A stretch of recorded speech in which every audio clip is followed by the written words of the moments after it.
आज का वीडियो बहुत इंपॉर्टेंट होने वाला है और आज टॉपर का सीक्रेट खोल के रख देने वाले हैं। आज रात जो है कई सारा टॉपर का इंटरव्यू देखें और सोचें कि यार टॉपर में क्या ऐसी चीज़ें होती है जिसकी वजह से वो टॉपर बन जाता है और काफ़ी सारा स्टूडेंट पीछे रह जाता है। तो उसका पूरा वीडियो देखने के बाद कम से कम 10 से 15 वीडियो देखें, सभी टॉपर का इंटरव्यू देखें और आपको भाई साहब आज निचोड़ बताने वाले हैं। अगर आप ये 4 काम कर लोगे तो अगला टॉपर में आपका नाम आ जाएगा और आपको मतलब ऑल इंडिया रैंक लाने से किसी का बाप नहीं रोक सकता है। अगर आप बोर्ड का स्टूडेंट हो तो कॉलेज टॉपर, मोहल्ला topper, school topper, district topper, state topper बनने से कोई नहीं रोक सकता है। तो चलो शुरू करते हैं। तो चलो भाई उसमें देखें कि सभी टॉपर जो है कुछ अलग काम नहीं करते हैं, बस वो चीज़ों को अलग तरीक़ा से करते हैं। देखें कि सभी टॉपर जो है पहला काम करते हैं कि रात सोने से पहले डेली टारगेट बना लेते हैं कि कल सुबह उठ के कौन चैप्टर पढ़ना है, कितना क्वेश्चन लगाना है, और जब तक उसका टारगेट कंप्लीट नहीं होता है तब तक भाई वो सोता नहीं है। भले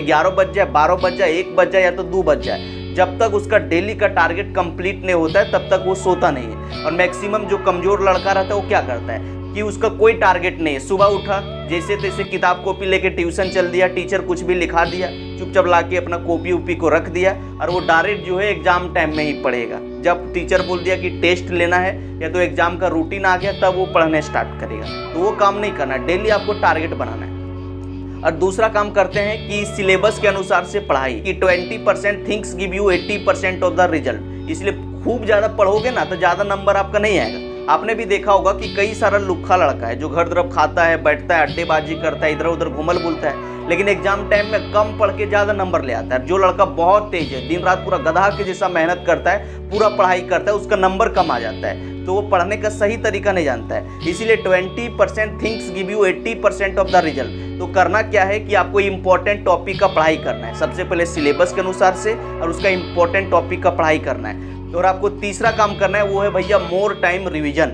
मतलब जितना सारा इंपॉर्टेंट टॉपिक है उसको जितना बार हो सके उतना बार प्रैक्टिस करो। देखो यार एक कहावत भी है कि प्रैक्टिस मेक्स मैन परफेक्ट, मतलब प्रैक्टिस ही आपको परफेक्ट बनाएगा। ब्रूस ली एक बहुत सुंदर बात बोले हैं कि मुझे उससे डर नहीं लगता है जो 10,000 तरीके से किक चलाता है, लात मारता है। मुझे उससे डर लगता है जो एक किक को 10,000 बार प्रैक्टिस कर लेता है। जब उसका किक से पड़ेगा तो मैं गिर जाऊंगा। इसलिए भाई साहब प्रैक्टिस मेक्स मैन परफेक्ट। जितना बार हो सके उतना बार रिवीजन करो, उतना बार प्रैक्टिस करो। कई सारा जो टॉपर है 3 बार, 4 बार, 5 बार, कई सारे टॉपर 10 बार भी रिवीजन करते हैं, तब जाके वो परीक्षा को फोड़ पाते हैं और मोहल्ला में अलग छाप छोड़ पाते हैं। और लास्ट चौथा काम जो सबसे ज़्यादा इंपॉर्टेंट है वो है भाई साहब PYQ यानी कि प्रीवियस ईयर क्वेश्चन। सभी टॉपर जो है कम से कम 5 से 10 साल का प्रीवियस ईयर क्वेश्चन वो कंप्लीट रखते हैं। प्रीवियस ईयर क्वेश्चन जब वो लगाता है तो उसको पता चल जाता है कि कौन कौन टॉपिक इंपॉर्टेंट है और कौन कौन टॉपिक से बार बार क्वेश्चन आता है। भाई जिस तरह से पढ़ने का सिलेबस होता है ना, उसी तरह से क्वेश्चन पूछने का भी सिलेबस होता है। आप क्वेश्चन बैंक उल्टा के 10 साल देखना वही टॉपिक को 1 साल, 2 साल, 3 साल छोड़ के बार बार वही सब टॉपिक से आ रहा है। जब आप प्रीवियस ईयर क्वेश्चन कर लेते हो तो इम्पोर्टेंट टॉपिक